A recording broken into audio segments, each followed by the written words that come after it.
máme prípad, ak máme nejakú odmocninu, ktorú chceme zderivovať, napríklad tretiu odmocninu z x na 5, musíme si ju upraviť na x na niečo.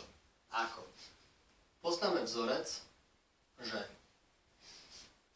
nejaké a z toho nejaká s-tá odmocnina z a na r je vlastne a na r lomeno s, inak povedané toto deleno toto. Čiže toto deleno toto, čiže 5 deleno 3, čiže x na 5 deleno 3.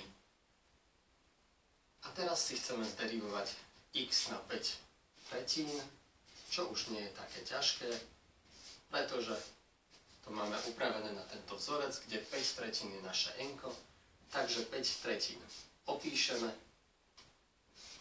krát opíšeme x na 5 tretín a z 5 tretín odpočítame jednotku. A to už je počítanie zlomkov. Čiže 5 tretín na x, jednotku si upravíme na 3 tretiny, aby sme to mohli ľahko odpočítať. To bude 5 tretín x na 2 tretiny. A ak to chceme upraviť naspäť na odmocninu, tak to bude 5 tretín x na 2 tretiny je čo? Na 2 tretiny, takže dvojka bude tu a trojka bude tu. Takže tretia odmocnina z x na druhú